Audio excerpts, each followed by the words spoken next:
Welcome to this episode of Relationships Turned On.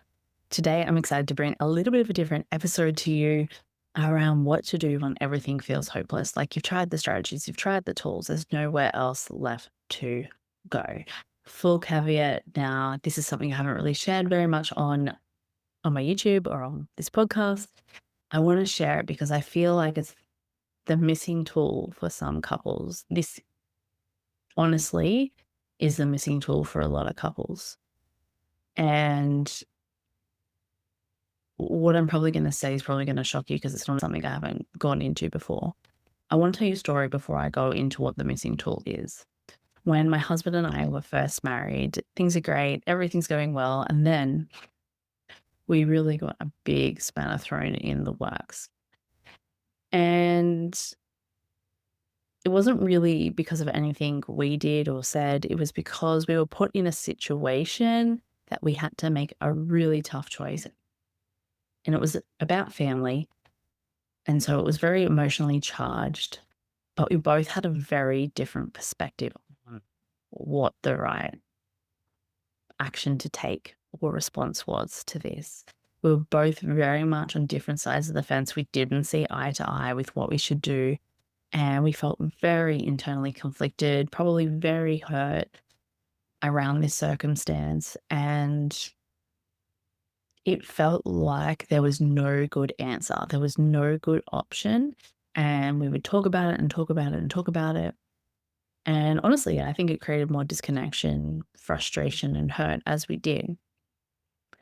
And we could talk about things pretty well. My husband and I, we don't yell or shout or anything, it's nothing like that. But this topic, this particular challenge got very heated and not in a yelly, shouty way, but just it was supercharged. It was a really charged topic because it was so involved emotionally. And we were both on very opposite sides on how to tackle this and what to do. And so it felt hopeless. It felt like there was no option and there was nothing we can do because there was no good option. Like we thought about it, we talked about like we went through all the possible options and scenarios and nothing felt sufficient. Nothing felt like it satisfied both of us at all. And so from this place of hopelessness, we were like, I don't think we can talk about this anymore. I'm emotionally exhausted. I have no idea what to do. But one day we went to church and I went out for prayer. And this peace, I had not had peace for weeks and weeks, maybe even a month or two. Like I can't even remember now, but I got peace.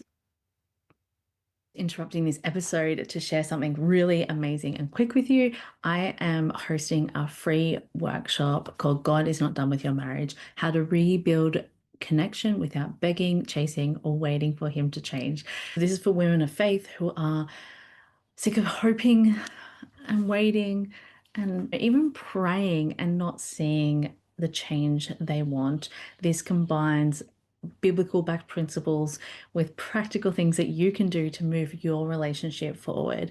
Go below, you can jump on the wait list so you can be the first to be notified, as there's only 100 spots. Once they're gone, they're gone. I would really love to meet you. God is not done with your marriage.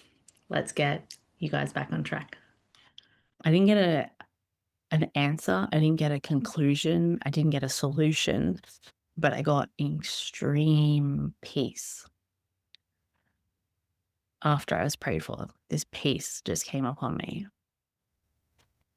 Through that peace, I was able to see, I was able to talk differently, I was able to relate differently to my husband. And we were able to have better conversations. We were able to start connecting a little bit more. And I think the missing piece for a lot of people is when they feel hopeless, they dive deeper and deeper into hopelessness. There is always something you can do. The something is pray. Now, people may not believe, that's okay. You don't have to believe what I believe, but it made such a huge difference. And I think a lot of the times we don't just lay it down. We don't just give it all over. Sometimes when we lay it down and we give it all over, it gives our nervous system a chance to regulate. I personally gave it to Jesus and it changed things. And I want to say this in a way, it didn't change the circumstance, it didn't change the solution, but it fundamentally changed me. It fundamentally changed how I approach things, how I saw things. It fundamentally changed my nervous system. There are actually a lot of scientific studies around prayer and how prayer could change how you think, how you feel, and yes, even your circumstances.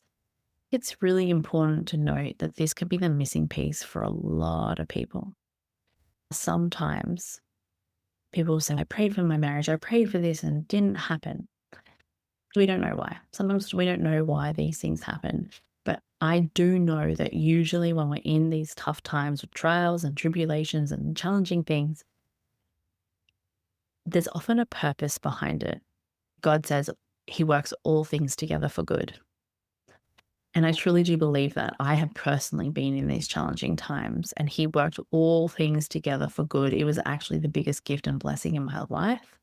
And so I learned what my strength was. I learned how resourceful I was. And I learned a lot about myself that I would never have known, and about others actually too, how they supported me or didn't support me. You learned so much. And there's no way I would give back what I learned, the gifts and blessings, in order to change the outcome. No way in the world, besides I'm stoked with where I am right now.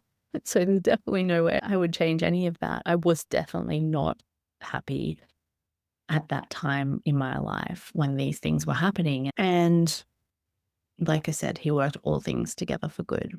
This is just the short one because I just want to give you this. I feel like it can be the missing piece. It's a missing piece that a lot of couples aren't using, accessing. Maybe they don't believe. That's okay. Maybe you should ask God, are you real? It's a missing piece to find your peace. It's a missing piece to heal things. It's a missing piece to move forward. It's a missing piece to help you have understanding. And so if you're in this place today, just pray anything, any words. It can be as simple as help me God, help me Jesus, anything like that. You don't have to have fancy words, fancy prayers. Doesn't matter.